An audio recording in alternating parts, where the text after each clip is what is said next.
एक छोटे से गांव में दो प्यारी लड़कियां रहती थीं, नीरा और गीता।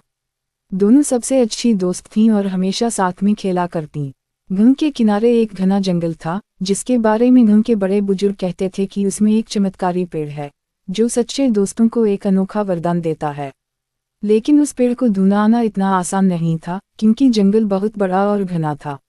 एक दिन नीरा और गीता ने ठान लिया कि वे उस चमत्कारी पेड़ को ढूंढेंगे। वे दोनों जंगल की ओर निकल पड़ीं।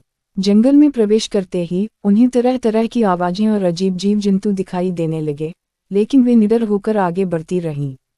चलते चलते वे एक मोड़ पर आईं जहां से रास्ता दो भागों में बंट रहा था।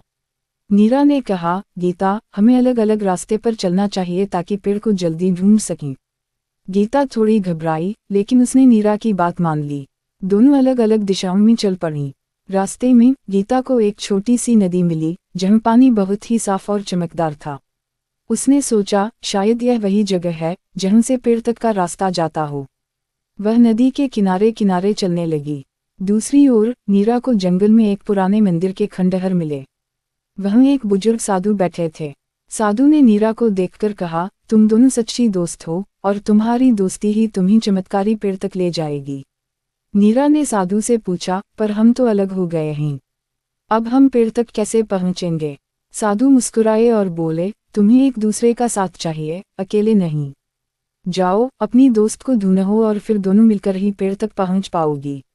नीरा तुरंत गीता को ढूंढने निकल पड़ी। इधर गीता को भी एहसास हुआ कि उसे नीरा की जरूरत है। दोनों ने एक दूसरे को पुकारा और थोड़ी देर बाद मिल गईं।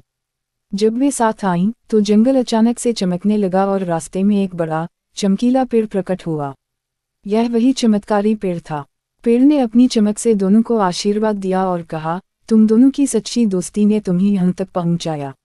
अब से तुम्हारी दोस्ती हमेशा के लिए अटूट रहेगी और तुम्हारे हर सपने सच होंगे। नीरा और गीता ने पेड़ का धन्यवाद किया और खुशी खुशी गांव लौट आईं। गांव के लोग उनकी इस अनोखी यात्रा की कहानी सुनकर चकित हो गए और उनकी दोस्ती की मिसाल देने लगे।